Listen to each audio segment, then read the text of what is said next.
प्रणाम हरिचंद्र से माता। अभी हम लोग मंगलाचरण करते। ओम अज्ञान तिमिरांधस्य ज्ञानांजन शलाकया चक्षुन्मीलितं येन तस्मै श्री गुरुवे नमः। श्री चैतन्य मनोभीष्टं स्थापितं येन भूतले स्वयं रूप कदा मह्यं ददाति स्वपदान्तिकम्। वंदेहम श्री गुरु श्री युद्धपद कमलम श्री गुरु वैष्णवांच श्री रूपम साग्र जातम सहगण रघुनाथम वितम तम सजीवम स्वाधेतम सावधूतम परिजम सहितम कृष्ण चैतन्य देवम श्री राधा कृष्ण पादान सहगण ललिता श्री विशाखा वितांत च। नमो विष्णुपादाय कृष्ण पृष्ठाय भूतले श्रीमते भक्ति वेदांत स्वामिन इति नामिने।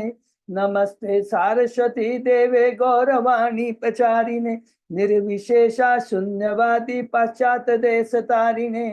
वांछा कल्पतरुभ्यस्य कृपा सिन्धुभ्येव च पतितानां पावनेभ्यो वैष्णवेभ्यो नमो नमः। नमो महावदान्याय कृष्ण प्रेम पदायते कृष्णाय कृष्ण चैतन्य नामने गौरत्विषे नमः। हे कृष्ण करुणा सिंधु दीन बंधु जगतपते गोपेश गोपिका कांत राधा कांत नमस्तुते। तप्त कांचन गौरांगी राधे वृंदावनेश्वरी विषभानुसुते देवी प्रणमामि हरिप्रिये। नीलांचल निवासाय नित्याय परमात्मने बलभद्र सुभद्रायां जगन्नाथाय ते नमः। जय श्री कृष्ण चैतन्य प्रभु नित्यानंद श्री अद्वैत गदाधर श्रीवासादि गौर भक्तबिंद मुखम करोति वाचालम पंगुलंगे गिरिम यत्कृपातमहं वंदे श्री गुरु मदीन तारिणम परमानंद माधवम श्री चैतन्य ईश्वरम। हरे कृष्ण कृष्ण कृष्ण हरे हरे हरे राम राम राम हरे हरे। श्री श्री मंगलाचरण की जय। शिला प्रभुपाद की जय। हरे कृष्ण। आज के इस भागवतम चर्चा में सभी भक्तों का हार्दिक स्वागत है। सभी भक्तों के चरणों में मेरा सादर दंडवत प्रणाम है। राधा माधव राधा गोविंद गुरु परम वैष्णव परम भागवत की असीम कृपा से हम सब भक्त लोग मिलकर श्रीमद् भागवतम के ऊपर चर्चा कर पा रहे हैं। कैंटो 7 के हम लोग 7वें अध्याय में है। शीर्षक है प्रहलाद ने गर्भ में क्या सीखा। उसके पहले हमने 6 अध्याय समाप्त किए हैं। याद रखेंगे शुरू कैसे होता है। परीक्षित महाराज के पास सुखदेव गोस्वामी से क्या भगवान भी पक्षपात करते हैं। ये प्रश्न ये विचार कब आते हैं जब दीति के बारे में हमने पढ़ा कि किस प्रकार वो कश्यप मुनि से कहती है कि मुझे ऐसा पुत्र मिले जो इंद्र को मार सके, क्योंकि भगवान देवताओं का पक्ष करते हैं। तुरंत यहाँ पे आरंभ शुरू होता है। इसके परीक्षित सुखदेव गोस्वामी परीक्षित महाराज कहते हैं ऐसा नहीं है। भगवान तो सदा क्या है, किसी के प्रति न ईर्ष्या रखते हैं न किसी के प्रति द्वेष रखते हैं। सबके प्रति तो वो समभाव रखते हैं। गीता के 90 अध्याय के 29वें श्लोक का बहुत सुंदर वर्णन प्रभुपाद जी ने तात्पर्य का। और इसको चरितार्थ करने के, इस बात को स्थापित करने के लिए सुखदेव गोस्वामी जी नारद जी और युधिष्ठिर महाराज के बीच राजसु यज्ञ जब युधिष्ठिर महाराज संपन्न करते हैं उस समय क्या वार्ता हुई थी वो बताते हैं। उस समय जब युधिष्ठिर महाराज प्रश्न करते हैं, नारद से कब प्रश्न करते हैं, जब वो देखते हैं कि शिशुपाल को मारने के बाद उसकी जो आत्मा भगवान के अंदर में जाकर के विलीन हो जाती है। युधिष्ठिर महाराज का माथा चकराता, अरे भगवान को इतना वो गालियां देता था, उसके बाद में भगवान ने उसको मुक्ति प्रदान की। तब उत्तर में वही बात जो सुखदेव गोस्वामी पश्चिमात को कहते थे कि भगवान तो समभाव रखते हैं, तो वही बात युधिष्ठिर महाराज को नारद जी कहते, देखो भगवान जो भी या भगवान का भक्त होता है, याद रखेंगे वो 3 गुणों से ऊपर होता है। तो 3 गुणों का मतलब निर्गुण, भौतिक गुण नहीं होते हैं। तो उसका फल क्या होता है, वो उसमें द्वंद्व नहीं रहता। मान अपमान ईर्ष्या ऊंच नीच जाति पाति का ये भाव नहीं रहता है। और वो कहते हैं कि युधिष्ठिर ये जो शिशुपाल है वो वास्तव में भगवान के पार्षद है, भक्त है। लेकिन एक बार वो चतुष कुमार के चरणों में अपराध करते हैं कि उनको भौतिक जगह बैकुंठ में जाने के लिए प्रवेश करने में मना कर देते हैं। क्रोधित होते हैं तो उनको अभिशाप देते हैं जिससे उनका भौतिक जगत में पतन हो। अरे भगवान के भक्तों का भी पतन होता है क्या? बोले नहीं, भगवान के भक्तों का पतन नहीं होता, वे तो इस भौतिक जगत में लीला करने के लिए आते हैं, ऐसे कहते हैं। और उसके बाद में कहते हैं कि हिरण्यकशिपु ने अपने परम भक्त पुत्र प्रहलाद के को सताया था। अरे भगवान, फिर तुरंत युधिष्ठिर कहते हैं भगवान के परम भक्त को सताया था, पहला चीज। और कहते हैं कि हिरण्यकशिपु का पुत्र है। तो दो चीज मुझे समझाइए कि पहले तो ये कि प्रहलाद महाराज से उसका बाप पिता खुद अपने पुत्र से क्यों ईर्ष्या करता था, नंबर वन। दूसरा ये बताइए असुर का पुत्र होते हुए प्रहलाद महाराज भक्त कैसे बना। ये दो बहुत इंपॉर्टेंट प्रश्न है जिससे हमें उत्तर क्या मिलता है। वैसे डिटेल में हमने पढ़ा है कि भक्ति के अंदर में कोई भी जात पात कुछ नहीं होता है, केवल भक्ति के अंदर में जो दिव्य तत्व ज्ञान है वो कॉन्शियसनेस का, चेतना का, और कुछ नहीं। कि हम बहुत बड़े धनवान हो सकते हैं, हम बहुत बड़े गरीब घर में हो सकते हैं, हम ब्राह्मण भी हो सकते हैं, एक चंडाल भी हो सकता है।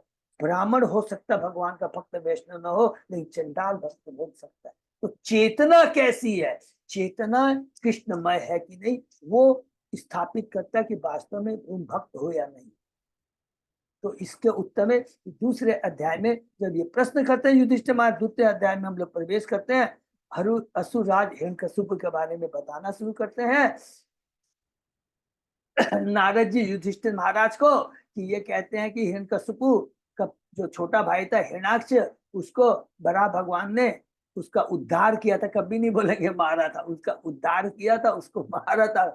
तो उससे क्रोधित हो गए थे हिरण्यकशिपु, और वो क्या करते हैं पूरे तीनों ब्रह्मांड में अपने असुर सैनिकों को कह कर करके जितने भी वहां यज्ञ हो रहे थे, तपस्या हो रहे थे, वैष्णव धर्म का पालन, तो सबको नष्ट कर देते हैं। और खुद किस प्रकार अपने माता को, अपने भतीजों को और अपने भाई की पत्नी को दिव्य ज्ञान प्रदान करता है। यह बहुत इंपॉर्टेंट चीज है। असुर प्रवृत्ति सुर प्रवृत्ति में अंतर क्या है? असुरों में ज्ञान तो होता है, लेकिन वो अपने जीवन में आचरण में नहीं उतारते। लेकिन देवता क्या होता है, उनमें ज्ञान होता है, भ्रमित भी कभी कभी होते हैं, लेकिन जैसे ही भगवान का, भक्तों का आदर, गुरु का और संदेश सुनते हैं, उनके प्रवचन सुनते हैं, तुरंत अपनी गलती को एहसास करते हैं, क्षमा मांग लेते हैं। ये अपने पूरा इंद्र के बारे में तो बहुत कई बार हमने देखा है कि गलती करता है, क्षमा मांगता है देवता। और सबसे बड़ी दूसरी बात देवता की बात क्या रहती है, वो हमेशा भगवान के पास ही जाते हैं और किसी के पास नहीं जाते हैं, क्योंकि उनको मालूम है कि भगवान ही परम सत्य है। तो ये दो चीज है, अंतर है सुर और असुर। और इसीलिए इस अध्याय का विषय भी क्या है, उति, माने असुर प्रवृत्ति और सुर प्रवृत्ति है। इस प्रकार के वो कहते हैं कि किस प्रकार वो ज्ञान प्रदान कर अपने देखता है, और ज्ञान देने के बाद में तीसरे अध्याय में प्रवेश करता है। क्या करता है, ज्ञान देने तक दे देता है, और बहुत सुंदर हमने पढ़ा किस प्रकार यमराज का उदाहरण देता है, कर करके। तीसरे अध्याय में जाते हैं, शीर्षक आ जाता है अमर बनने की हिरण्यकशिपु की योजना। इतना ज्ञान देने के बाद में उसके अंदर में देख क्या है, बदला लेने की भावना खत्म नहीं होती है। तुरंत मंदर पर्वत पे जा करके तपस्या करता है। देवता घबरा जाते हैं, ब्रह्मा जी के पास आते हैं इस बार। तो ब्रह्मा जी क्या करते हैं, भृगु और दक्ष जैसे ऋषियों को लेकर करके हिरण्यकशिपु के पास जाते हैं, जहां वो तपस्या करता है, और उससे कहते हैं कि तुम्हें क्या चाहिए। हिरण्यकशिपु वरदान मांगता है, न दिन में न रात में, अलग तरह के बहुत सारे, माने किसी भी तरह उसकी मृत्यु न हो, इस तरह वो बहुत सारे टर्म्स कंडीशन रख करता है। चौथे अध्याय में प्रवेश करते हैं, ब्रह्मांड में हिरण्यकशिपु आतंक है। ब्रह्मा जी कहते हैं तुम्हारी दुर्लभ तपस्या से मैं बहुत प्रसन्न हूँ, और कहता है कि तुमने जो वर मांगा है दुर्लभ है, लेकिन तुम्हें प्रदान करता हूँ। जैसे ही वर मिलता है, हिरण्यकशिपु पूरे ब्रह्मांड के अंदर आतंक मचा देता है। देवता घबरा जाते हैं, भगवान विष्णु के पास जाते हैं। चिरक नचाई विष्णु के पास में क्षीर सागर के अंदर में जाते हैं। भगवान तो एक ही बात बहुत सुनते हैं, दिमाग नहीं लगाते हैं, खाली एक ही बात कहते हैं, अगर वो मेरे परम भक्त प्रहलाद को सताएगा तो ब्रह्मा जी की या किसी का भी कितने भी वर हो, सबको नजर अंदाजा करते हुए मैं उसका वध कर दूंगा। उसके बाद में कहते हैं कि फिर युधिष्ठिर महाराज प्रश्न करते हैं कि अरे प्रहलाद को सताया था क्या? तो क्यों सताया था? इतने, उसका अपना पुत्र होने के बाद भी इतने कष्ट क्यों दिए थे? मैं इसको जानने के लिए बहुत इच्छुक हूँ। हम लोग प्रवेश करते हैं 5वें अध्याय के अंदर। शीर्षक है हिरण्यकशिपु का साधुभूत प्रहलाद महाराज। यहाँ पर बहुत डिटेल में नारद जी युधिष्ठिर महाराज को बताते हैं कि देखो उनका एक पुत्र था प्रहलाद, जिनको शिक्षित करने के लिए शुक्राचार्य के 2 पुत्र संड और अमरक को उन्होंने नियुक्त किया था।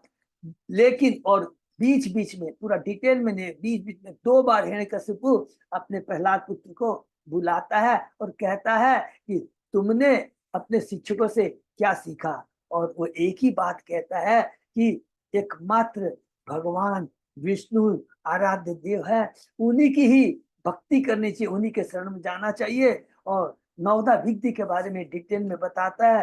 हिरण्यकशिपु क्रोधित हो जाता है और अपने संड अमर को डांटता है कि तुमने उल्टी पुल्टी क्या इसको शिक्षा दी है।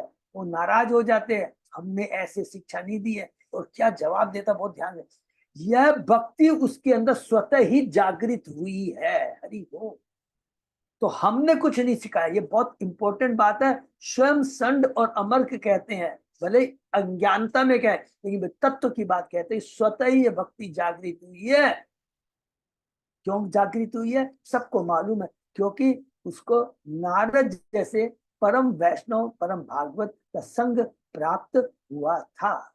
फिर कहते हैं आप चिंता मत कीजिए, जैसे ही वो बड़ा हो जाएगा धीरे धीरे धीरे धीरे हम उसे राजनीति के बारे में, धर्म अर्थ काम मोक्ष के बारे में शिक्षा देंगे। तो वो अपनी इस भक्ति को छोड़ करके आपके जो बताए गए हम लोग का जो असुर के जो सिद्धांत उसको पालन करेगा। लेकिन जब भी शिक्षक क्लास में नहीं रहते थे, पाठशाला में नहीं रहते थे, प्रहलाद महाराज अपने असुर मित्रों को बुला करके भगवान के बारे में बोलना शुरू करता है। और मित्र भी, क्योंकि भगवान की वाणी है, भगवान के बारे में। और दूसरा मोस्ट इंपॉर्टेंट चीज है कि उन असुर सहपाठियों को मित्रों के आचरण में फर्क क्यों आया? क्योंकि प्रहलाद महाराज परम भक्त है भगवान का। और उसकी भक्ति कैसे जागृत? क्योंकि उस परम भक्त ने परम वैष्णव का संग प्राप्त किया था, नारद जी का। ये है तत्व की बातें। 6ठे अध्याय में प्रवेश करते हैं। शीर्षक है प्रहलाद द्वारा अपने असुर सहपाठी को उपदेश, कि वो क्या उपदेश देते हैं। तो सबसे इंपॉर्टेंट बात एक ही कहते हैं, स्टार्टिंग ही यहाँ से है प्रहलाद महाराज के, कि अपने सफर क्या बताते हैं कि मनुष्य योनि बहुत दुर्लभ है, आत्म साक्षात्कार के लिए है। अतः बुद्धिमान व्यक्ति को जीवन के प्रारंभ से ही भक्ति शुरू कर देनी चाहिए। और डिटेल के अंदर में, बहुत डिटेल में बातें कहते हैं। हे दैत्य पुत्रो, तुम लोग अपनी आसुरी प्रवृत्ति छोड़ दो और सत्व तथा द्वैत रहित तो छोड़कर कर्म करो। सभी जीवों में भक्ति जगा कर उन पर दया कृपा प्रदर्शित करो और इस प्रकार उनके हितैषी बनो। हम भक्तगण सदैव भगवान के संकुलों में सत्कार करते हैं और इसे धर्म अर्थ काम मोक्ष की याचना नहीं करनी चाहिए, क्योंकि ये स्वतः प्राप्त है। ये जितने भी हम भौतिक इच्छाएं करते हैं, हम अपने प्रयास से चाहेंगे तो नहीं मिलेगा, स्वतः ही हमारे प्रारब्ध के अनुसार हमें अपने आप मिल जाती है। फिर असुर मित्र पहला से कहते हैं, हे परम मित्र, तुम जैसे सदैव, तुम तो सदैव महल में रहने वाले हो, तो फिर तुम्हें ऐसे महापुरुष की संगति कैसे प्राप्त हुई? ऐसा ज्ञान तुम्हें कैसे प्राप्त हुआ? कृपा करके हमें बताओ, हमारी शंका को दूर करो। तो अध्याय हम लोग 7 के अंदर में प्रवेश कर जाते हैं। शीर्षक है प्रहलाद ने घर में क्या सीखा। यहाँ पर नारद जी कहते हैं, हे युधिष्ठिर महाराज, यद्यपि प्रहलाद असुरों के परिवार में जन्मे थे, किंतु वे समस्त भक्तों में महान भक्त, और उनके सहपाठियों द्वारा पूछे जाने पर उन्होंने मन मेरे द्वारा कहे गए शब्दों का स्मरण किया। नारद जी खुद कह रहे हैं कि मैंने जो ज्ञान प्रदान किया था, किसको दिया था? माता कयादु को दिया था, लेकिन चूंकि उस समय माता कायुदी गर्भवती थी, प्रहलाद महाराज सुन रहे थे, हरि बोल। तो मैंने जो ज्ञान माता कयादु को दिया था, उन्हीं शब्दों को प्रहलाद महाराज ने स्मरण कर करके अपने असुर मित्रों से इस प्रकार का, प्रहलाद महाराज कहते हैं अपने असुर मित्रों को, जब मेरा पिता कठिन तपस्या करने मंदरांचल पर्वत चला गया तो इंद्र सभी देवताओं ने असुरों का दमन करने का प्रयास किया। इंद्र ने मेरी माता को बंदी बना लिया। उस समय नारद जी घटनास्थल पर पहुंच गए और इंद्र से कहा, बहुत सुंदर बात कहते हैं, यह स्त्री निश्चय ही पाप रहित है, तुम्हें इसे क्रूरता पर इस तरह घसीटना नहीं चाहिए, तुम इसे तुरंत छोड़ दो। इंद्र ने कहा बच्चे के जन्म लेने तक हमारे पास ये रहेगी, उसके बाद हम छोड़ देंगे। माने बच्चे को मार देंगे और माता कयादु को छोड़ देंगे। तब नारद कहते हैं इस स्त्री के घर में भगवान का महान भक्त तथा शक्तिशाली दास है और तुम उसे मार पाने में कभी भी सफल नहीं हो सकते। ये तीन बात कहते हैं कि जो भगवान का परम भक्त होता है वह भगवान की जो भगवान के संरक्षण में रहता है और कभी भी कोई भी असुर, कोई भी जगत भौतिक जीवी, कोई शक्ति उसे मार नहीं सकती। फिर प्रहलाद महाराज आगे कहते हैं नारद जी के इस प्रकार कहने पर इंद्र ने मेरी माता को छोड़ दिया। हरि बोल। तो यही अंतर है, एक देवता में असुर है, असुर नहीं छोड़ेगा, लेकिन जैसे इंद्र को आज्ञा दी नारद जी ने, तुरंत इंद्र छोड़ दिया। इतना ही नहीं, जब वो कहते हैं कि इसके घर में एक महान भक्त पल रहा है, तो वो क्या कयादु माता की क्या है परीक्षा, वो क्या उनकी फेरी भी देते हैं, प्रदक्षिणा भी करते हैं। परम संत नारद जी मेरी माता को अपने आश्रम में ले गए और कहा तुम मेरे आश्रम में अपने पति के वापस आने तक रहो। इस प्रकार मेरी माता नारद मुनि के आश्रम में रहती रही और वे अत्यंत भक्ति पूर्वक नारद मुनि की सेवा करती रही। हरि बोल। यहाँ तक हमने पढ़ा। उसके आगे प्रहलाद महाराज क्या कहते हैं अपने मित्रों को, हम पढ़ते ओम नमो भगवते वासुदेवाय, ओम नमो भगवते वासुदेवाय, ओम नमो भगवते वासुदेवाय। नारायण नमस्कृत नरं चैव नरोत्तमं देवी सरस्वती व्यासं ततो जयं उदीरये। नष्टाय स्वभद्रेषु नित्यं भागवत सेवया भगवती उत्तम श्लोके भक्ति भक्ति नैष्ठिकी। कृष्णाय वासुदेवाय देवकी नंदनाय च नंद गोप कुमाराय गोविंदाय नमो नमः। आराधयो भगवान भजेश तनय कतदाम बिंदावनम रमया काचित उपासना व्रजवधु वर्गेण्य कल्पिता। श्रीमद्भागवतम प्रमाणम अमलम प्रेमापुमर्तो महान। श्री चैतन्य महाप्रभो मतमिदं तत् आदरो न पर। हरे कृष्ण कृष्ण कृष्ण हरे हरे, हरे राम राम राम हरे हरे। कैंटो 7 अध्याय 7 शीर्षक प्रहलाद के घर से क्या सीखा। श्लोक नंबर 15। बहुत बहुत धन्यवाद अच्युत अजय दास। शुरू करते हैं श्लोक 15। ऋषि कारुणिक तस्या राधात उभयम ईश्वर धर्मस्य तत्वं ज्ञानम च मामपि उद्देश्य निर्मलम। नारद मुनि ने घर में स्थित मुझे तथा अपनी सेवा में लगी मेरी माता दोनों को उपदेश दिया। चूंकि वे स्वभाव से पतितों पर अत्यंत दयालु है, अपनी दिव्य स्थिति के कारण उन्होंने धर्म तथा ज्ञान के विषय में उपदेश दिए। ये उपदेश भौतिक कलमश से रहित थे। ये जो ज्ञान था, देखिए ये जो ज्ञान था और जो धर्म की बातें की है, ज्ञान की बातें है, ये भौतिक कलमश से रहित थी। तो भौतिक ज्ञान, भौतिक धर्म, ये है कलमश, कलुषित होता है। लेकिन जो ज्ञान, आध्यात्मिक ज्ञान होता है, जो धर्म होता है, आध्यात्मिक धर्म, परम धर्म जो होता है, वो भौतिक कलमश से रहित होता है। और दूसरी चीज क्या कहते हैं कि जो नारद जी, जो भगवान और भगवान के परम भक्त, स्वयं भगवान अपनी दिव्य स्थिति से अलग नहीं होते, इसलिए उनको अच्युत कहा गया है। उसी भगवान का, उसी तरह भगवान का जो परम भक्त है अपनी हमेशा दिव्य स्थिति बनाए रखते हैं। इसलिए कभी भी उनके आचरण को देख कर करके, उनके बाह्य कार्यों को देख कर पे कभी भी संदेह नहीं करना चाहिए। और ये तो इतने बड़े महाराज हैं, ये देखो तो मंगला आरती में ही नहीं आ रहे हैं। अरे ये तो ऐसा नहीं, कभी नहीं, बहुत बड़ा अपराध हो जाएगा। वो हमेशा दिव्य स्थिति में रहते हैं, इस बात का हमें याद रखना चाहिए।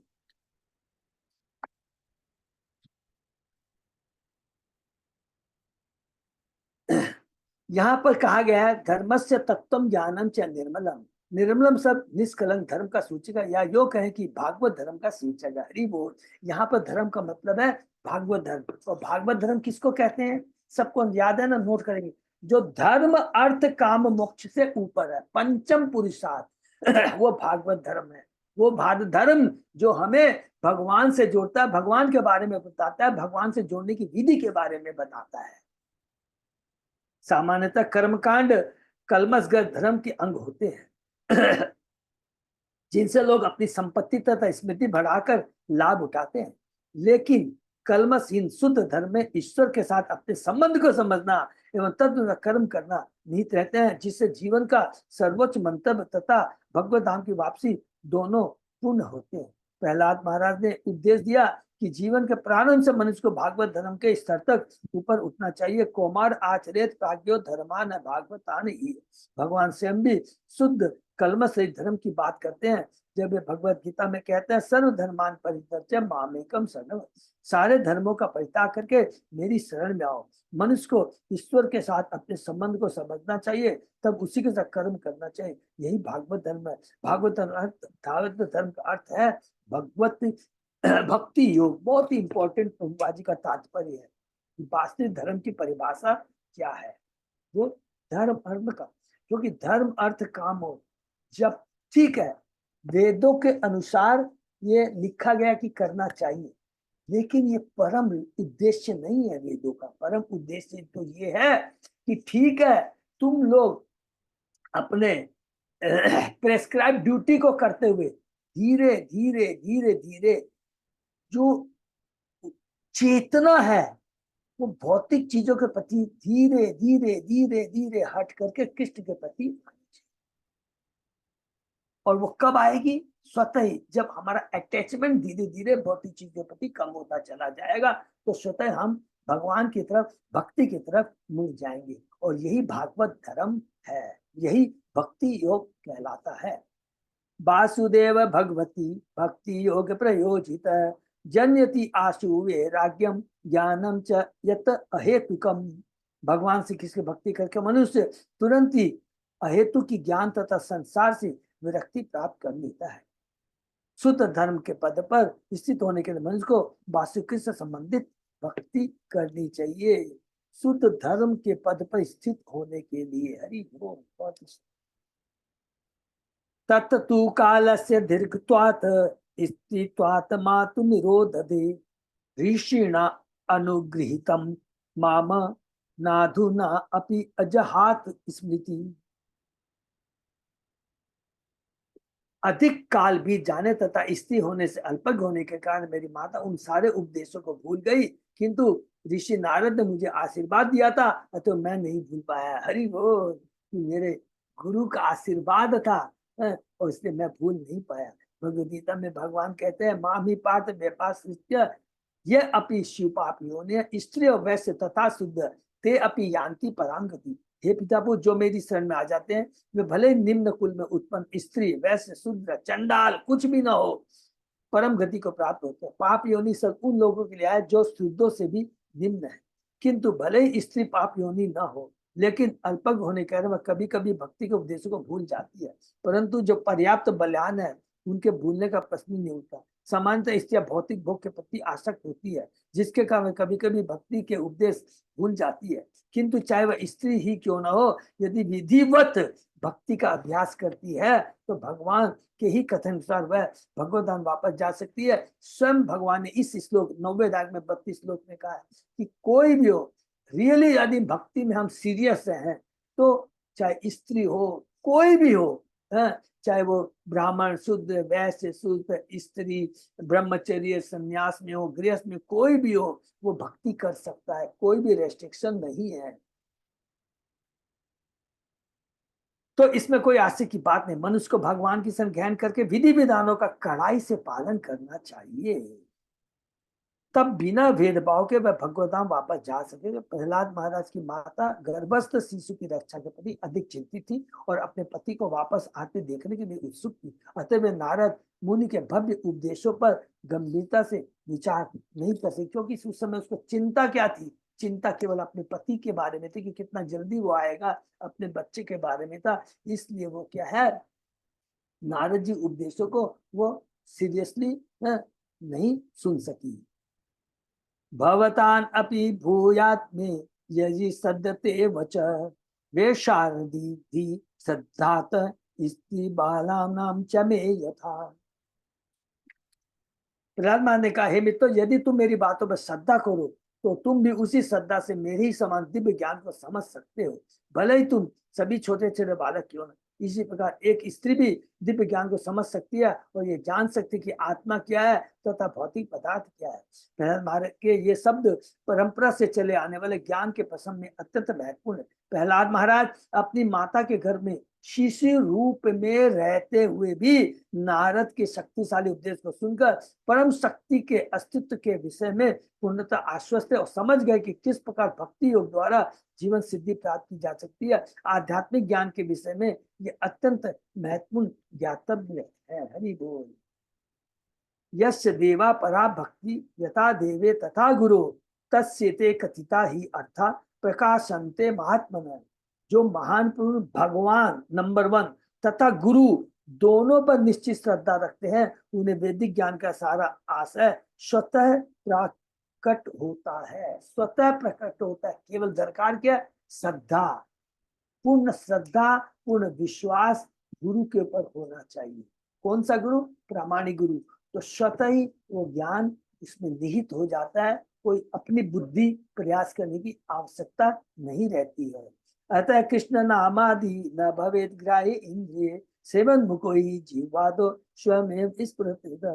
ये भक्ति रस का सिंधु है। जिन्होंने भक्ति शास्त्री कोर्स किया जरूर मेमोराइज किया होगा। कोई भी व्यक्ति अपनी स्थूल भौतिक द्वारा कृष्ण को यथा रूप में नहीं समझ सकता। वे भक्तों की दिव्य प्रेमा भक्ति से प्रसन्न होकर अपने आप को प्रकट करते हैं। ये दोनों श्लोक देखे बहुत, भगवान गुरु अपने आप प्रकट करते हैं, कुछ नहीं। केवल त्वदीति प्रणिपातेन परिप्रश्नेन सेवया उपदेशयन्ति ते ज्ञानम ज्ञानी तत्व। कि केवल हमको बड़ी विनीत भाव से, श्रद्धा से, नम्रता से गुरु के पास जाकर करके उनकी सेवा करनी चाहिए, उनका आशीर्वाद ग्रहण करना चाहिए और तब प्रश्न करने चाहिए। भक्त्या मां भी जानाति यावत् यच्चास्मि तत्त्वतः ततो मां तत्त्वतो ज्ञात्वा विशते तत् अनंतरम। मनुष्य परम पुरुष को उनके यथारूप में केवल भक्ति द्वारा समझ सकता है, और जब वह ऐसी भक्ति से परमेश्वर की पूर्ण भावना में होता है तो वह भगवत धाम में प्रवेश कर सकता है। हरि से यह वैदिक आदेश है। मनुष्य को गुरु के शब्दों में पूर्ण श्रद्धा होनी चाहिए और भगवान में भी ऐसी श्रद्धा होनी चाहिए। तब आत्मा तथा परमात्मा का असली ज्ञान एवं भौतिक पदार्थ आत्मा के मध्य का अंतर स्वतः प्रकट हो जाएगा। यह आत्म तत्व आध्यात्मिक भक्त के अंतस्तर में प्रकट होगा, क्योंकि उसने प्रहलाद महाराज जैसे महाजन के चरण कमलों की शरण ले ली है। हरि बोल। प्रहलाद जैसे महाजन के चरण कमल की। इस श्लोक में आगत भूया सरकार जो होवे सो लिया जा सकता। प्रहलाद महाराज अपने सहपाठी को यह क्या आशीर्वाद देते हैं, तुम भी मेरे समान श्रद्धावान बनो, प्रामाणिक वैष्णव बनो। प्रत्येक भगवत भक्त चाहता रहता है कि प्रत्येक व्यक्ति कृष्ण भावनामृत ग्रहण करे। प्रत्येक भगवत भक्त चाहता है कि चेतन महाप्रभु का आदेश जारे देखो तारे को, कृष्ण हमारा आज्ञा गुरु तारे दे। उसका हमेशा एकमात्र उद्देश्य यही रहता है कि किस प्रकार लोग कृष्ण भावना देखकर किसकी तरफ अग्रसर हो। किंतु दुर्भाग्य कभी कभी लोगों को परंपरा से चले आ रहे गुरु के शब्दों में प्रगाढ़ श्रद्धा नहीं होती, अतः वे दिव्य ज्ञान को समझ पाने में अक्षम रह जाते हैं, सफल नहीं हो पाते। गुरु को प्रहलाद महाराज की भांति वैद्य परंपरा की श्रेणी में से होना चाहिए। कंडीशन यही है कि गुरु को प्रामाणिक होना चाहिए, जिन्होंने नारद से ज्ञान प्राप्त किया। यदि असुरों के पुत्र एवं प्रहलाद महाराज के सहपाठी को प्रहलाद से सत्य का पाठ सीखना होता तो वे निश्चित दिव्य ज्ञान से अवगत गए होते। हरि बोल।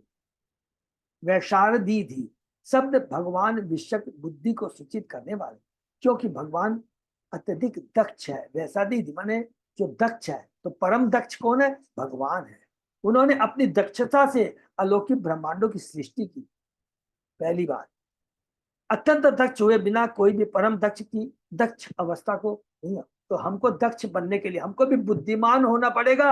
अगर परम बुद्धिमान के बारे में हमें जानकारी चाहिए तो परम बुद्धिमान के बारे में जानने के लिए हमें बुद्धिमान बनना पड़ेगा, दक्ष होना पड़ेगा। अर्थात परम श्रद्धा होनी चाहिए, डेडिकेशन होना चाहिए, है?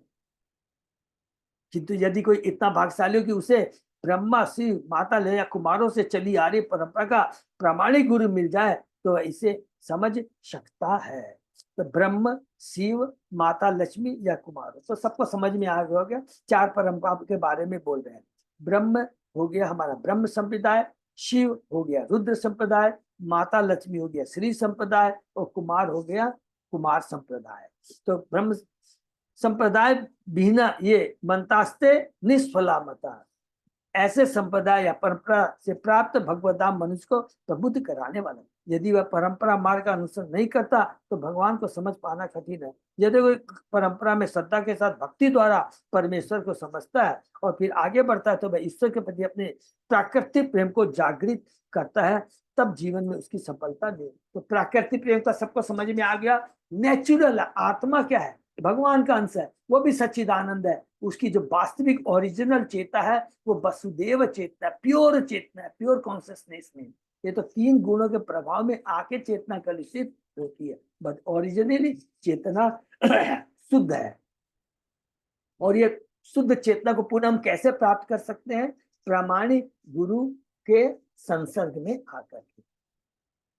जन्मादया सडी में भावा दिष्टा देहस्य आत्मनः फला नाम इव वृक्षस्य कालेनो ईश्वर मूर्तिना।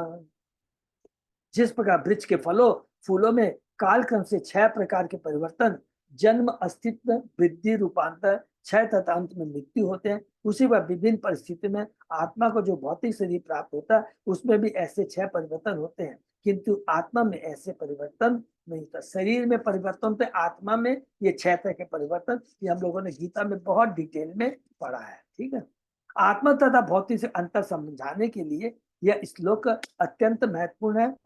आत्मा शाश्वत है, जैसा कि भगवद गीता के दूसरे अध्याय के 20वें श्लोक में कहा गया है। न जायते म्रियते वा कदाचिन नायम भूता भविता वा न अजो नित्य शाश्वतो अयम पुराणो न हन्यते न हन्य माने शरीर। आत्मा न तो जन्म लेता है न मृत्यु, न ही एक बार अस्तित्व में आने पर कभी इसका विनाश होता है। यह अजन्मा, शाश्वत, सदा विद्यमान रहने वाला, न मरने वाला तथा सनातन है। इस शरीर का वध किए जाने पर इसका वध नहीं होता। आत्मा क्षय तथा परिवर्तन से मुक्त होने के कारण शाश्वत है, जबकि शरीर में क्षय तथा परिवर्तन होते रहते। वृक्ष तथा उसके फल फूलों का उदाहरण अत्यंत सरल एवं स्पष्ट है। वृक्ष अनेकानेक वर्षों तक खड़ा रहता है, किंतु ऋतु परिवर्तन का इसके फूलों तथा फलों में 6 परिवर्तन होते हैं।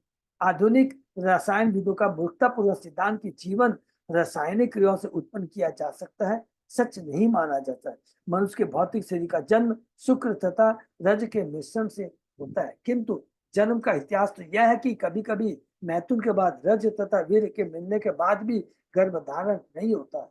जब तक इस मिश्रण में आत्मा प्रवेश नहीं करता तब तक गर्भ धारण की संभावना नहीं रहती, किंतु मिश्रण में आत्मा का आश्रय मिलते ही शरीर का जन्म होता है, उसका अस्तित्व होता है, वह बढ़ता है, रूपांतरित होता है, क्षीण होता है और अंत में विनष्ट हो जाता है। माने 6 तरह के परिवर्तन।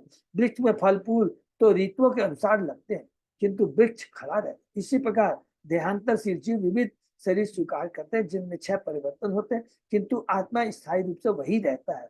अजो नित्य शाश्वतो अयम पुराणो न हन्यते न माने। आत्मा शाश्वत है तथा सदा विद्यमान रहता है, किंतु आत्मा द्वारा ग्रहित शरीर बदलते रहते हैं। शरीर में परिवर्तन होता है, आत्मा में परिवर्तन नहीं होता। आत्मा के 2 प्रकार है, परमात्मा तथा जीवात्मा। हम जीवात्मा है और भगवान है क्या है? परम आत्मा है, माने सब आत्माओं की आत्मा है भगवान, जिसको हम कहते हैं परमात्मा। जिस तरह जीवात्मा में विविध शारीरिक परिवर्तन होते रहते हैं, उसी परमात्मा में सृष्टि के विभिन्न कल्प घटित होते हैं। इस संबंध में मध्वाचार्य कहते हैं, षड विकारा शरीरस्य न विष्णु तद्गतस्य च तत् दीनम शरीरम च ज्ञात्वा तन ममताम त्यजेत। चूंकि शरीर आत्मा का बाह्य रूप है, हरि बोल, अतः आत्मा शरीर पर आश्रित नहीं है, प्रत्युत शरीर आत्मा पर आश्रित है। बिना आत्मा के शरीर का कोई महत्व नहीं होता। सारे जो कार्य हमारे शरीर में होते हैं आत्मा की उपस्थिति के लिए ही चलते होते हैं, अर्थात शरीर आत्मा पर आश्रित है, आत्मा शरीर पर आश्रित नहीं है। जो इस सत्य को समझता है वह अपने शरीर के पोषण के प्रति अधिक चिंतित नहीं होता। शरीर को स्थायी रूप या शाश्वत रूप से धारण किए रहने की कोई संभावना नहीं है। अंतवंत इमे देहा नित्य योक्ता शरीर में, यह भगवत गीता का वचन है। भौतिक शरीर अंतवंत अर्थात नाशवान है, किंतु शरीर के भीतर का आत्मा शाश्वत है। नित्य योक्ता शरीर है, भगवान विष्णु तथा उनके अंश रूप सारे जीव शाश्वत है। नित्यो नित्यानाम चेतन चेतना नाम, भगवान विष्णु मुख्य जीव है, परम जीव है, माने परम ब्रह्म है, जबकि व्यक्तिगत जीव भगवान विष्णु के अंश है। शरीर की सभी कोटियां विराट स्वरूप से लेकर क्षुद्र चींटी तक नाशवान है, किंतु परमात्मा तथा आत्मा गुण में एक होने के कारण नित्य विद्यमान रहते हैं। अगले श्लोक में इसकी अधिक व्याख्या हुई है। तो यहाँ पर प्रहलाद महाराज अपने मित्रों को बेसिक ज्ञान देते हैं आत्मा के बारे में, परमात्मा के बारे में, शरीर के बारे में, आत्मा का परमात्मा से क्या संबंध है और उनकी गुणवत्ता के बारे में बहुत सुंदर यहाँ पर बताते हैं, जिसको प्रभुपाद जी अपने तात्पर्य के माध्यम से और सुंदर डिटेल में यहाँ पर प्रस्तुत करते हैं। आत्मा नित्यो अव्यय शुद्ध एक क्षेत्रज्ञ आश्रय अविक्रिय स्वदृक हेतु व्यापको असंगी अनावृत। एते द्वासभि विद्वान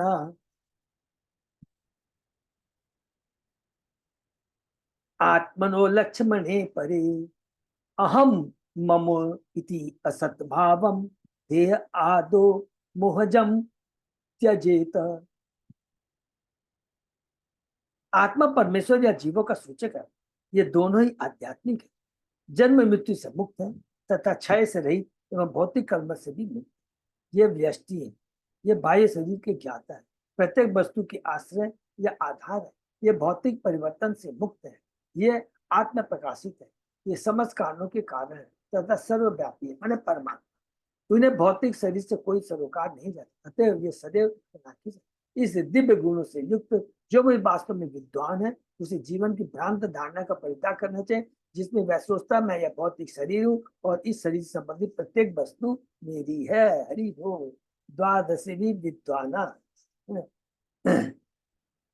विद्वान व्यक्ति जो मूर्ख नहीं है, ये सब चीजें वही समझ सकता है।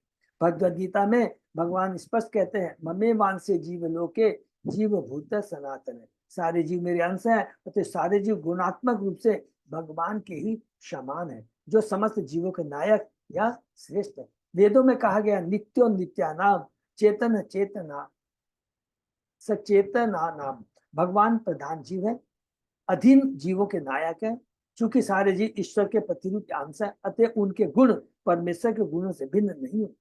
जीवों के गुण भगवान जैसे होते हैं। जिस प्रकार समुद्र की एक बूंद भी रासायनिक रचना स्वयं विशाल समुद्र जैसी होती है, इस तरह गुण में एकत्व किंतु मात्रा में अंतर होता है। कोई व्यक्ति नमूने के रूप में जीव को समझकर भगवान को समझ सकता है, क्योंकि ईश्वर के सारे गुण जीवों में सूक्ष्म मात्रा में पाए जाते हैं।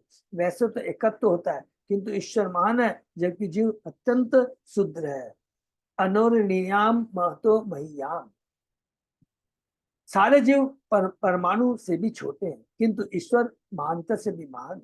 महानता संबंधी हमारी धारणा को आकाश द्वारा व्यक्त किया जा सकता है, क्योंकि हम आकाश को असीम रूप से विशाल मानते हैं, किंतु ईश्वर आकाश से भी विशाल। हरि बोल। इसी प्रकार हमें ज्ञात है कि सारे जीव अणुओं से भी छोटे हैं। बाल के अग्रभाग के 10,000 भाग के तुल्य फिर भी जीव तथा भगवान दोनों में समस्त कारणों के परम कारण होने का गुण पाया जाता है। बहुत इंपॉर्टेंट चीज है। जीव और भगवान पर, भगवान आत्मा और परमात्मा के बीच जो संबंध है उसके बारे में बताया। संबंध क्या बताया कि भगवान के हम शाश्वत अंश हैं, गुणों में हम दोनों एक हैं किंतु मात्रा में अलग अलग है।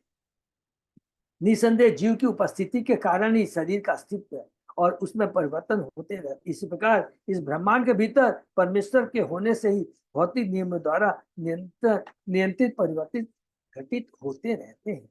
एक शब्द महत्वपूर्ण है, जैसे कि भगवत गीता में बताया गया, मतस्थानी सर्वभूतानि न चाहम तेषु अवस्थित। प्रत्येक वस्तु चाहे भौतिक हो अथवा आध्यात्मिक, जिसमें पृथ्वी जल अग्नि वायु आकाश तथा जीव सम्मिलित आत्मा के पद पर स्थित है। यद्यपि प्रत्येक वस्तु भगवान से उद्भूत है, किंतु कोई यह न सोचे कि भगवान की अन्य वस्तु पर निर्भर। ईश्वर तथा जीव दोनों ही पूर्णतः सचेत है। जीवों के रूप में हम अपने शारीरिक अस्तित्व के प्रति सचेत है, उसी प्रकार भगवान विराट दृश्य जगत के प्रति सचेत। इसकी पुष्टि वेदों से होती है। यस्मिन् यो पृथ्वी च अंतरिक्षम विज्ञातारम अधिकेन विजानीयात एक एकम वा द्वितीयम आत्मज्योति सम्राग यो वाच स इमाम लोकान असृजत सत्यम ज्ञानम अनंतम असंगो हि पुरुषः पूर्णस्य पूर्णमादाय पूर्णमेवावशिष्यते। ये सारे वैदिक आदेश सिद्ध करते हैं कि भगवान तथा लघु आत्मा दोनों व्यष्टि है, अलग अलग है। एक महान है, एक दूसरा शुद्ध, किंतु दोनों ही समान कारणों के कारण है। शरीर से समित किंतु विश्व की दृष्टि से सीम। हमें यह सदैव स्मरण रखना चाहिए कि यद्यपि हम गुण में भगवान के समान है, किंतु मात्रा में कभी भी उनके तुल्य नहीं। अल्पज्ञ व्यक्ति अपने आप को गुण में ईश्वर के समान मानकर मूर्खता यह सोचने लगता है कि मात्रा में भी वह उन्हीं के समान है, अर्थात वो भी परम ईश्वर है। हम ईश्वर हो सकते हैं लेकिन परम ईश्वर नहीं हो सकते। ईश्वर का मतलब है कंट्रोलर।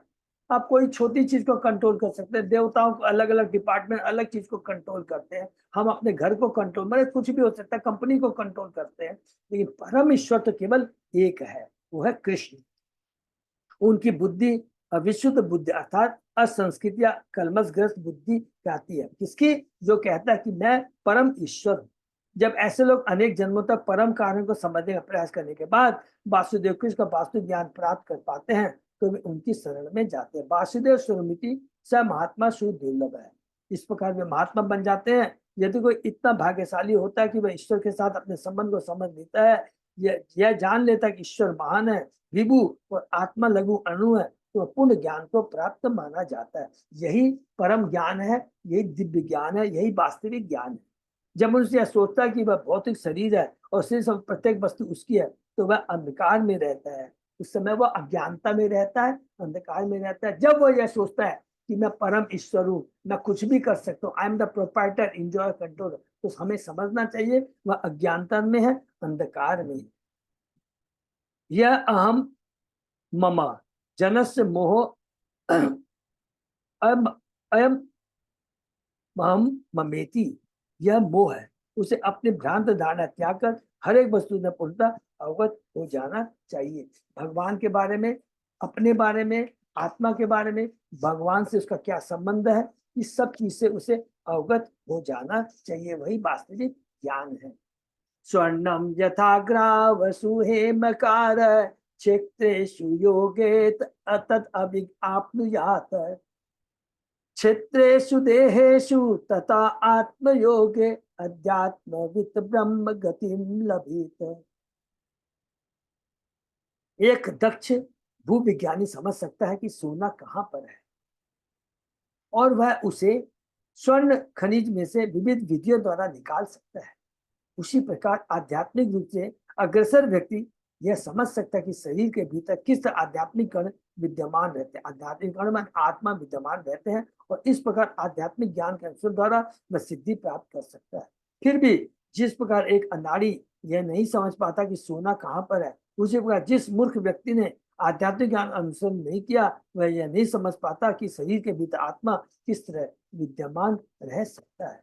यहाँ पर आध्यात्मिक ज्ञान संबंधी अच्छा उदाहरण दिया गया। मूर्ख लोग जिनमें तथाकथित ज्ञानी, दार्शनिक तथा विज्ञानी संहिता शरीर के भीतर आत्मा के अस्तित्व को नहीं समझ सकते, क्योंकि उनमें आध्यात्मिक ज्ञान का भाव रहता है। वेदों का आदेश है तत् विज्ञानार्थ स गुरुम एवाभिगच्छति। आध्यात्मिक ज्ञान समझने के लिए प्रमाणिक गुरु के पास जाना चाहिए। जब तक कोई भूर्ग विज्ञान में प्रशिक्षित न हो, वह पत्थर में सोने की पहचान नहीं कर सकता। उसी प्रकार जब तक कोई मनुष्य गुरु द्वारा प्रशिक्षित नहीं हो जाता, वह आत्मा तथा पदार्थ के विषय में कुछ भी नहीं समझ सकता। यहाँ पर कहा गया योगे तद अभिज्ञा, इससे सूचित होता है कि उसका संबंध आध्यात्मिक ज्ञान से रहता है। वह समझ सकता है कि शरीर के भीतर आधे आत्मा है, किंतु जिसमें पशु बुद्धि रहती है और आध्यात्मिक संस्कृति रहती ही नहीं, वह उसे नहीं समझ सकता। एक दक्ष खनिज वेता या भूगर्भ शास्त्री यह समझ सकता है कि सोना कहाँ का है और उसे निकालने के लिए वह धन लगा सकता है एवं खनिज में से रासायनिक विधि से सोना निकाल देता है। उसी तरह दक्ष अध्यात्म तत्ववेता भी समझ सकता है कि पदार्थ के भीतर आत्मा कहाँ है। जिससे प्रशिक्षण प्राप्त नहीं हुआ होता, वह सोना पत्थर में अंतर नहीं बता सकता। उसी प्रकार जिन मूर्ख तथा धूर्तों ने दक्ष गुरु से यह नहीं सीखा कि आत्मा क्या है और पदार्थ क्या है, वह शरीर के भीतर आत्मा के अस्तित्व को नहीं समझ सकता। ऐसे ज्ञान को समझने के लिए उस मनुष्य को योग प्रणाली में या अंततः भक्ति योग प्रणाली में प्रशिक्षित होना चाहिए। जैसा कि भगवत गीता में कहा गया, भक्त्या माम भी जाना थी। जब तक कोई भक्ति योग की शरण ग्रहण नहीं करता, तब तक वह शरीर के भीतर आत्मा के अस्तित्व को नहीं समझ सकता। अतः भगवत गीता में निम्नलिखित शिक्षा दी गई, देहिनो अस्मिन् यथा देहे कौमारम यौवनम जरा तथा देहांत प्राप्ति धीरस्तत्व न मुनि। जिस प्रकार इस शरीर में देहधारी आत्मा निरंतर बचपन से युवावस्था में फिर वृद्धावस्था में जाता है, उसी पर आत्मा मृत्यु के समय दूसरे शरीर में चला जाता है। स्वरूप सिद्ध जीव ऐसे परिवर्तन से मोहग्रस्त नहीं होता। इसका इस प्रकार पहला उपदेश है कि शरीर के भीतर आत्मा रहता है और एक शरीर से दूसरे ध्यान तक करता रहता है। आध्यात्मिक ज्ञान का यह शुभारंभ है।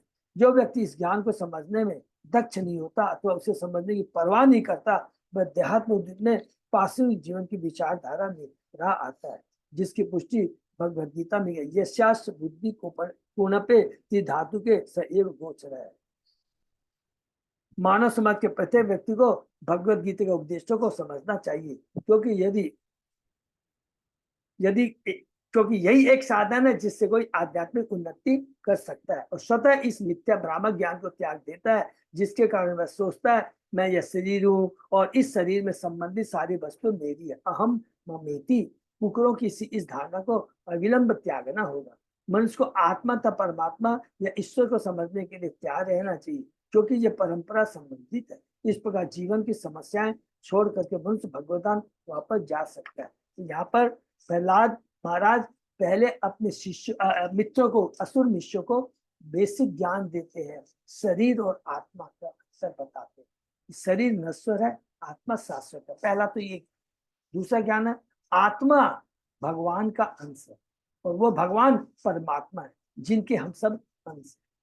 तीसरा बताता है कि परमात्मा सर्व ज्ञानी है, परमात्मा सर्वज्ञ है, परमात्मा सर्वव्यापक है। लेकिन जो आत्मा है वो क्या है? वो अणु है। भगवान है, परमात्मा विभु है, वो सब कुछ जानते हैं, सब आत्माओं के बारे में जानते हैं। गुणों में एक है लेकिन क्वांटिटी में अलग अलग है। अष्टो अपकृत्य प्रोक्ता त्रये एव ही तत्गुणा विकारा षोडश आचार्य पुमानेक समन्वयात।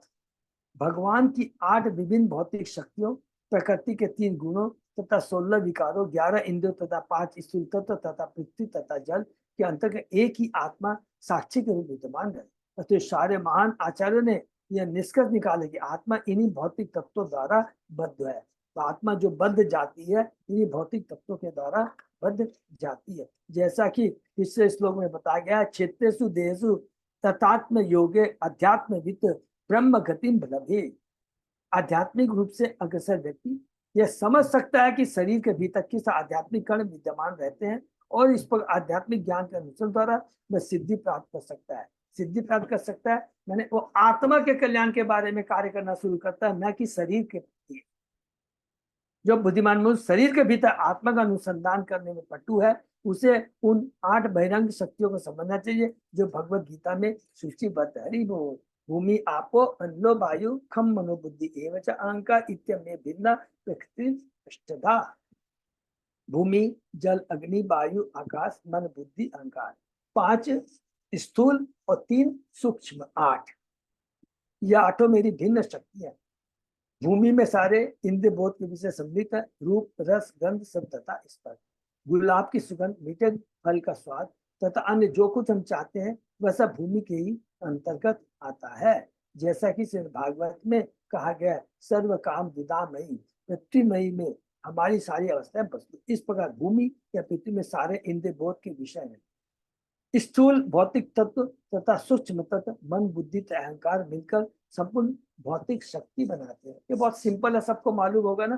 पृथ्वी के अंदर में शब्द स्पर्श रूप रस गंध रहते हैं, ठीक है ना। फिर पृथ्वी के ऊपर में है जल, जल के ऊपर में क्या है अग्नि, अग्नि के ऊपर में है वायु, वायु के ऊपर आकाश। सब में एक एक गुण कम होता चला जाता है। शब्द स्पर्श रूप रस गंध नीचे से पृथ्वी में सारे रहते हैं, ऊपर चले जाते हैं जल, इसमें से गंध चला जाता है। फिर जल से ऊपर में हम लोग जाते हैं तो अग्नि, तो स्वाद चला जाता है। अग्नि से ऊपर हम लोग वायु में जाते हैं तो क्या है रूप चला जाता है। फिर थोड़ा ऊपर जाते हैं वायु, तो उसमें क्या क्या रहता है शब्द स्पर्श रूप शब्द स्पर्श चला जाता है। और जब एकदम फर्स्ट शब्द में माने आकाश में चले जाते तो खाली शब्द रहता है, शब्द स्पर्श रूप रस गंध। इस संपूर्ण भौतिक शक्ति में 3 गुण हैं, ये है सत्वगुण रजोगुण तथा तमोगुण। ये आत्मा से नहीं अपितु भौतिक शक्ति से संबंध है। हरि बोल। इन्हीं 3 तत्वों की अन्योन्य क्रिया से 5 ज्ञानेन्द्रिय 5 कर्मेंद्रिय तथा उनका नियंत्रक मन प्रकट होते हैं। तब इन गुणों के साथ जीवात्मा विभिन्न प्रकार के कर्मों को विभिन्न प्रकार के ज्ञान विचार तथा इच्छा से संपन्न करने का अवसर प्राप्त करता है। इस प्रकार शारीरिक यंत्र कार्य करना आरंभ करता है। शारीरिक भौतिक शरीर कार्य करना शुरू करता है। इसका समुचित विश्लेषण बड़े बड़े आचार्यों द्वारा, विशेषतः देहूति पुत्र भगवान कृष्ण के अवतार कपिल द्वारा शाक्य योग में हुआ है। यहाँ पर इसका संकेत आचार्य सबसे हुआ है। हमें चाहिए कि जो वैद्य आचार्य न हो उसका अनुगमन न करे, उसकी बातें न सुने। आचार्य वान पुरुषो वेद तच्छ आचार्य की शरण ग्रहण करने पर ही सत्य को पूरी तरह समझा जा सकता है। जीव अकेला है लेकिन शरीर कई भौतिक तत्वों का संगठन। इसकी पुष्टि इस तथ्य से होती है कि जो ही जीव भौतिक तत्वों के इस संगठन को छोड़ देता है तो वह पदार्थ का निरा संगठ बन जाता है। गुणात्मक रूप से पदार्थ एक है और आत्मा भी परमात्मा के साथ एक है। गुणात्मक दृष्टि से परमात्मा एक है तथा आत्मा जीव भी एक है, किंतु आत्मा को व्यष्टि भौतिक शक्ति के संयोग का नियंता माना जाता है, जबकि परमेश्वर समग्र भौतिक शक्ति का नियंत्रण है। ठीक है, माने सब बहुत सिंपल चीज है। आत्मा केवल अपने शरीर को कंट्रोल कर सकता है, शरीर के बारे में जानता है, लेकिन परमेश्वर जो सभी ईश्वरों आत्माओं का ईश्वर है, समग्र भौतिक शक्ति का नियंत्रक, समग्र भौतिक शक्ति का नियंत्रक है। जो कि हम लोगों ने पूरा पढ़ा है, जो हम लोगों ने सृष्टि के लिए पढ़ा है। सबको मालूम है महाविष्णु का विष्णु है जिनसे असंख्य ब्रह्मांड निकलते हैं और किस प्रकार सर्ग भगवान सृष्टि करते हैं। पुरुष अवतार, सिंपल बोलते हैं पुरुष अवतार के बारे में। जीव अपने शरीर विशेष का स्वामी है और अपने कर्मों के अनुसार विविध सुख दुख भोगता है, किंतु परम पुरुष परमात्मा यद्यपि एक है किंतु वह विभिन्न शरीरों में व्यष्टि के रूप में उपस्थित। हरि बोल। प्रत्येक अणु के अंदर, प्रत्येक जीव के अंदर में भगवान परमात्मा के रूप में विराजमान है। भौतिक शक्ति 24 तत्वों से विभाजित है। आत्मा तथा शरीर का स्वामी 25वां तत्व है और इन सबों के ऊपर परमात्मा रूप में भगवान विष्णु जो 26वें तत्व है। वो 24 25 26 25 24 तो सबको मालूम है, 25वां हो गया आत्मा और 26वां हो गया परमात्मा। तो ये सब अलग अलग जगह अलग अलग लिखा है। जब वो इन 26 तत्वों को जान लेता है तो वह अध्यात्मविद बन जाता है। जैसा कि भगवत गीता में कहा गया है, क्षेत्र क्षेत्रज्ञो ज्ञानम, क्षेत्र शरीर आत्मा परमात्मा मिलकर असली ज्ञान की सृष्टि करते हैं। जब तक मनुष्य यह नहीं समझ लेता कि आत्मा से भगवान का निज संबंध है, तब तक उसका ज्ञान अधूरा रहता है। इसकी पुष्टि भगवत गीता में हुई है कि आत्मा और भगवान का संबंध, ये आत्मा का ज्ञान है, ज्ञानियों को भी होता है, याद रखेंगे।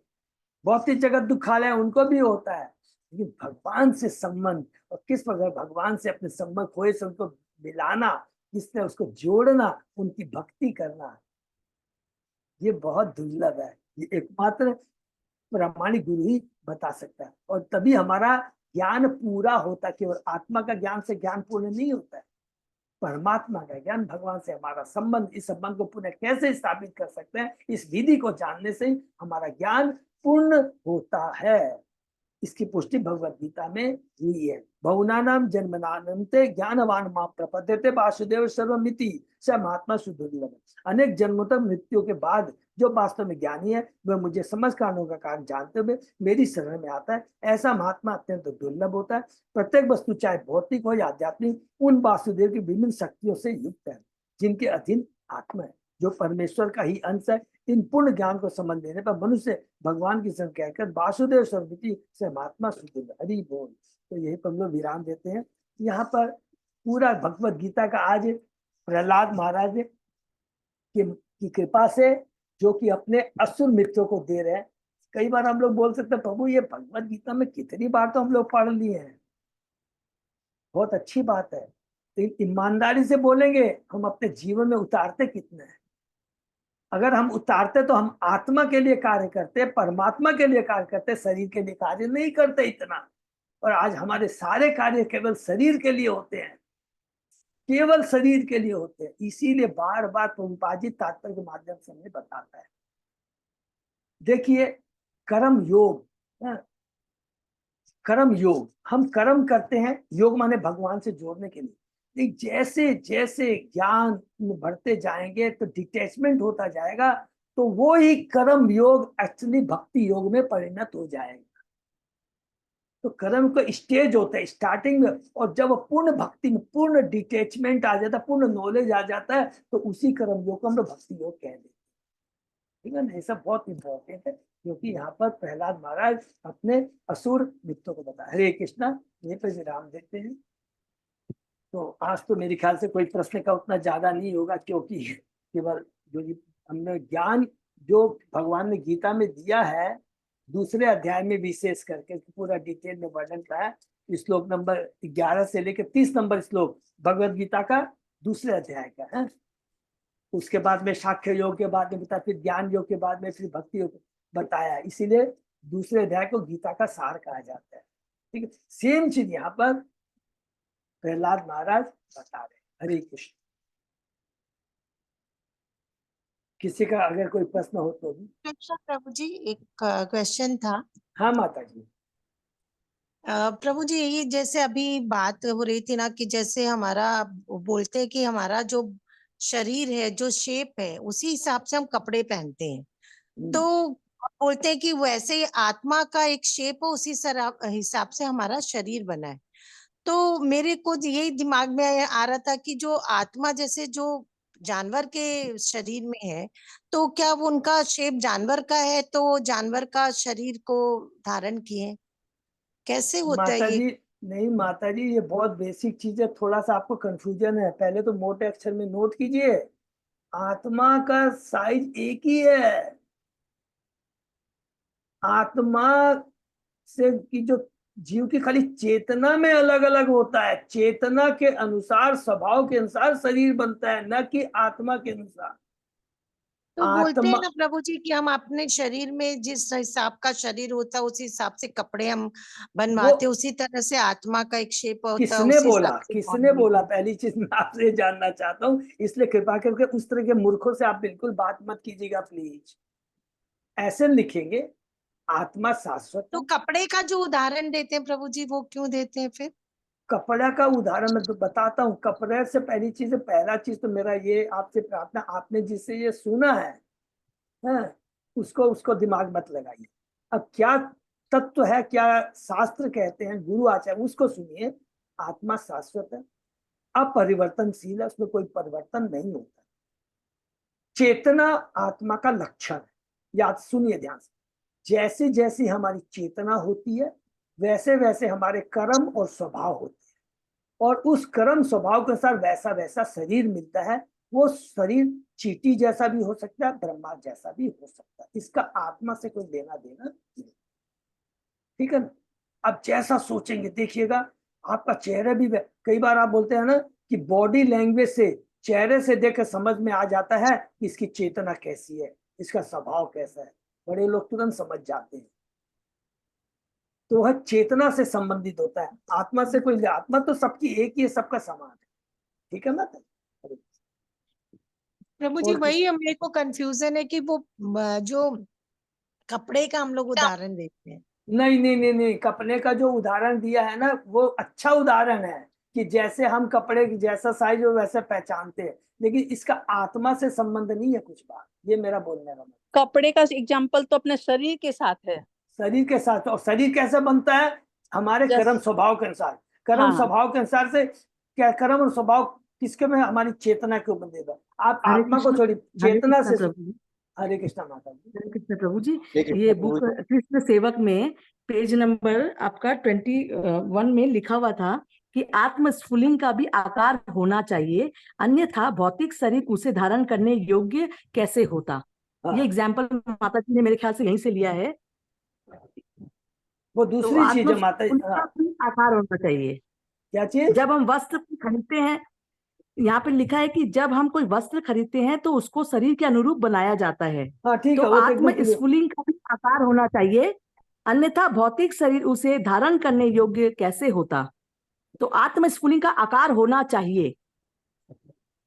प्रभु जी ये चीज बेसिक जो एकदम स्टार्टिंग की बुक्स वगैरह है ना उस सब में है, तो इस चीज को माता लेकर जी मेरे क्या, दिमाग में बहुत नहीं कंफ्यूजन नहीं था। नहीं, तो पहले उसको बुक्स को पढ़ेंगे, उसमें कोई इंटरप्रिटेशन क्या है, कंफ्यूज मत होइएगा, बिल्कुल नहीं कंफ्यूज, जो है एकदम क्लियर है। उस बुक्स में कोई हो सकता है कोई ट्रांसलेशन इंटरप्रिटेशन में हो।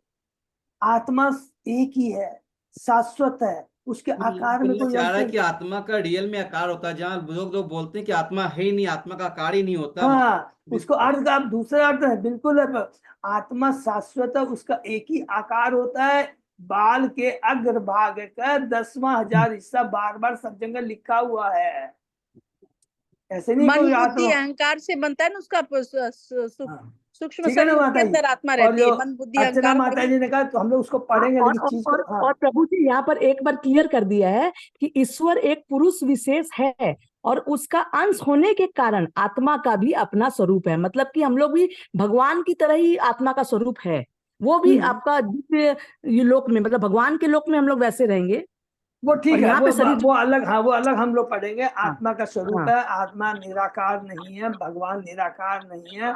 आत्मा का भी एक है, आत्मा का भी साइज है, सब कुछ हमने पढ़ा आत्मा के बारे में है। लेकिन जो बात करेंगे शरीर का आकार, रूप, ये सब चीजें, इसको आत्मा से कोई लेना देना नहीं होता। इसको बोल्ड अक्षर में लिख लीजिए। प्रभु जी एक सेकेंड, वो इंदु माता जी जैसे बोल रही है ना कि आत्मा का तो वो शेप है जो बाल के अग्रभाग का जो बोल रहे हाँ हैं, किंतु हाँ, उसके ऊपर मन बुद्धि अहंकार का एक शरीर है। वो तो उस शरीर भौतिक के शरीर हिसाब से है हमको अपना शरीर मिला सूक्ष्म है। शरीर है। माता सूक्ष्म जी। शरीर के ऊपर स्थूल शरीर हमको मिला है ना। फिर से सुनिए, फिर से 1 मिनट और लेते हैं। कोई बात नहीं है, फिर से लेते हैं, 2 मिनट लगेगा। पहली चीज मेरे को ये बताइए, हमने इतना पढ़ा है, मन बुद्धि अहंकार भौतिक है या आध्यात्मिक है? भौतिक है प्रभु जी, भौतिक। अध्यात्म बहुत भौतिक है। सिंपल चीज है, सब चीज भौतिक है, भौतिक है माता जी। और ये पृथ्वी अग्नि जल वायु पांच, ये सब भौतिक चीजें हैं। सब ये भौतिक है। ये सारा भौतिक है। और ये चीज कैसे बनता है? अब दूसरा क्वेश्चन है, ये कर्म और स्वभाव के अनुसार बनता है। बहुत सिंपल है। फिर इसके पीछे जाइए, हमारी जैसी चेतना होगी उसके अनुसार कर्म स्वभाव बनता है। आत्मा, आत्मा का लक्षण है चेतना। चेतना कैसी होगी? वो हमारे चेतना के अनुसार क्या होगा? हमारा कर्म और स्वभाव है।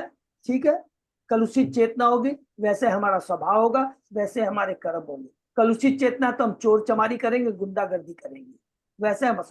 अब जो हम जैसा काम करते हैं, हम गलत काम कर रहे हैं तो यदि गलत कर्म हुए, वैसा स्वभाव बना, वैसा शरीर बनेगा। समझ कीजिए, हमको अभी मनुष्य शरीर मिला है, हमारी चेतना कलुषित थी, गलत कार्य किए, गलत कार्य के चलते हमें पशु योनि मिली, और पशु योनि में भी कौन सी योनि मिली? शरीर का, शेर का शरीर मिला। तो ये शरीर का शेप सब कुछ है, डिपेंड करता है हमारी चेतना, कर्म के ऊपर। और कर्म क्या है जो होते हैं अच्छे कर्म, वो हमारी चेतना के ऊपर निर्भर करता है। प्रभु जी, क्लियर है? सूक्ष्म शरीर, जो सूक्ष्म शरीर है, हाँ, मन बुद्धि उसके अहंकार। हाँ, अनुसार हमको शरीर मिलता है क्या? क्या फिर से बोलिए माता जी?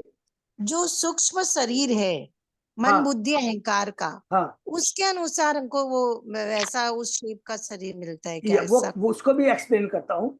जब हम शरीर छोड़ते हैं, उस समय 5 तत्वों से बना शरीर तो नष्ट हो जाता है, लेकिन चूंकि हम लोग अभी भी भौतिक जगत में हैं और हमको भौतिक शरीर ही मिलना है, उस समय हमारी जो चेतना है वो मन बुद्धि अहंकार एज ए टेप रिकॉर्डर उसको रिकॉर्ड कर लेती है कि इस व्यक्ति मान इस आत्मा की चेतना कैसी है। वो कलुषित भी हो सकती है, अच्छी भी हो सकती है। अगर अच्छी चेतना है तो वो मन बुद्धि अहंकार अच्छी चेतना के अनुसार, माने उसके स्वभाव के अनुसार उसे वैसा शरीर प्रदान कर देता है। अच्छी चेतना है, भक्त की चेतना है, भक्तिमय की चेतना है, तो भक्त का शरीर भक्त के घर में दे देगा और भक्ति कर देगा। अगर कलुषित चेतना है, पशुवृत्ति चेतना है, तो पशु योनि में दे देगा। तो मन बुद्धि अनुसार रिकॉर्ड करते हैं, उसके अनुसार उसको दूसरा भौतिक शरीर मिलता है, अर्थात 5 तत्वों से बना हुआ वो शरीर मिलता है। और ये मन बुद्धि अहंकार तब तक रहते हैं आत्मा के साथ जब तक हम इस भौतिक जगत में रहते हैं। लेकिन जैसे भगवान के परम भक्ति करके दिव्य स्थिति में पहुंच जाते हैं, तो मन बुद्धि अहंकार, ये सूक्ष्म शरीर प्लस ये भौतिक, तीनों 8 समाप्त हो जाते हैं। फिर न मन रहता है, न बुद्धि रहता है, न अहंकार रहता है, न ये भौतिक शरीर रहता है, हमें दिव्य शरीर मिलता है। हरि बोल। ठीक है माता जी? हरे कृष्णा प्रभु जी। हरि बोल हाँ प्रभु। प्रभु जी। हाँ ऐसे कुछ इसी भागवत की किताब में आपने जब बताया था कभी, तो हाँ उसमें हमने ये पढ़ा था, हमें ध्यान में ऐसा ही है कि जब भी ये संयोग से बनता है, स्त्री पुरुष संयोग से जब होता है, जब आत्मा इसमें प्रविष्ट होती है, आत्मा का कोई स्वरूप नहीं है। आत्मा जैसे जल का कोई स्वरूप नहीं है, वैसे ही इस आत्मा का कोई स्वरूप नहीं है, इसका कोई कपड़ा कुछ भी नहीं होता है, ये शरीर ही है। अदरवाइज डॉक्टर तो कम से देख सकता था कि आत्मा क्या है। जो ऑपरेशन करते हैं उनको तो नहीं मालूम कि आत्मा क्या है, कैसी है। तो ये सब आत्मा कितनी सूक्ष्म है पवन प्रभु, आत्मा बहुत सूक्ष्म है, बहुत सूक्ष्म है। इसको जैसे आपने हाँ। बताया, बाल का भी 10,000 बाल, हिस्सा, हाँ, बाल के अग्रभाग का, बाल के अग्रभाग का 10,000 हिस्सा। जब ये नहीं देख सकते हम लोग, बाल का सूक्ष्म शरीर को नहीं देख सकते हैं, तो आत्मा को देखना तो मेरे ख्याल से इम्पॉसिबल है। हरि बोल, बिल्कुल एब्सोल्युटली करेक्ट प्रभु, एकदम आप सही बोलते हैं। तो ऐसे ये पानी का जैसे रूप है, पानी का रूप भी हमारे शरीर के अंदर में किस प्रकार कहाँ पर है, क्या है, नहीं मालूम पड़ता। और मरने के बाद ये कैसे क्या निकलता है, इसका किसी ने देखा नहीं है। ये हम लोग वैदिक प्रणाली से समझ सकते हैं, समझ सीख सकते हैं। हरि बोल, केवल वैदिक ज्ञान है, परम वो पुरुषे है, उसमें कोई 4 दोष नहीं पाए जाते हैं, इसलिए केवल भगवान ही बता सकते हैं और उसको हमको एक्सेप्ट करना है, अपनी बुद्धि नहीं लगा सकते। अपूर्ण इंद्रियों से हम लोग पूर्ण के ज्ञान के बारे में नहीं जान सकते। ये शायद हम लोग इसी स्कंद में या इसके पहले वाले स्कंद में हम लोग ने पढ़ा है। मेरे पास कई बार है प्रभु, एक बार नहीं, पवन प्रभु कई बार लिखा है ये बात, और भगवद गीता बहुत। तो इसको बहुत सावधानी से हम लोग समझना पड़ेगा। ये समझने की बात समझने की है, हम लोग जानने की है, विश्वास की बात है। ये कोई सूक्ष्म रूप से हम लोग आंखों से देख नहीं सकते। बिल्कुल। और प्रभु सबसे बड़ी चीज है, भगवान ने कहा है कि एक बार जब श्रद्धा भगवान के प्रति, गुरु के प्रति, प्रामाणिक आचार्यों के प्रति, शास्त्रों के प्रति एक बार यदि श्रद्धा हो जाती है, तभी वो ज्ञान प्राप्त होता है। नहीं तो खाली तर्क में निकल जाएगा, पूरा जीवन खत्म हो जाएगा। और हम चीज पाते भी हैं, तो हम जीवन में पाते भी ये चीज। ठीक है ना? हरे कृष्णा। हरे कृष्णा। धन्यवाद, बहुत अच्छा, बहुत बहुत धन्यवाद सबको यहाँ पर। ठीक है। और एक विशेष, थोड़ा समय ज्यादा आज हो गया, लेकिन बहुत जरूरी सबसे मेरे को बताना था। हिज होलीनेस भक्ति प्रचार परिवाचक स्वामी महाराज आ रहे हैं जो कि अपने जगन्नाथ ग्रुप को बहुत विशेष चाहते हैं और हर साल जब भी आते हैं तो वो प्रोग्राम करते हैं। तो कल ही मेरे को खबर लगी, शनिवार को कल सॉरी मंगलवार को खबर लगी, बुधवार को लगी।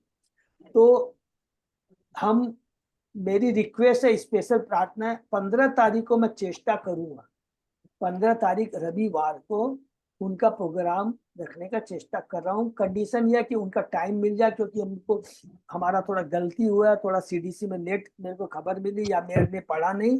तो 15 तारीख को मैं देखूंगा कि सुबह शाम जब भी उनका प्रोग्राम मिले तो वही अवश्य होगा सब। प्रभु जी। तो प्रभु मैं आगे बढ़ जाऊं, शाम को हावड़ा में वहां पे है ना प्रोग्राम राधाष्टमी का, तो शायद वो भी जाएंगे वहां पे। आई है डोंट। प्रभु। 15 सितंबर को हावड़ा में भी प्रोग्राम है ना, हाँ तो हम सुबह की चेष्टा करेंगे, सुबह का ही ठीक है। रहेगा। हाँ तो सुबह का हम लोग प्रोग्राम करने का चेष्टा करते हैं। तो मैं भी तुरंत राधापति से भी बात कर लेता हूँ, ठीक है ना। और सुबह का प्रोग्राम करने का, तो किसी को प्रॉब्लम तो नहीं है। नहीं होगी प्रभु जी। जहाँ हरी बोल। सुबह में तो तो मैं, रहती है, सब दिक्कत हाँ नहीं। ये बहुत है। तो फिर उसके बाद में मैं इसके वेन्यू के लिए भी बात कर लेता हूँ, हम लोग सब लोग को तैयार हैं। हरे कृष्णा। हरे माने सुबह का मतलब भी क्या है, हम लोग कितना टाइम है, वो 11 11 11 बजे, 11 बजे 11 से लेकर 2 बजे करके लंच करके हैं, लंच का प्रोग्राम कर, ठीक है ना। हरे कृष्णा। हरे कृष्ण। थैंक यू प्रभु जी।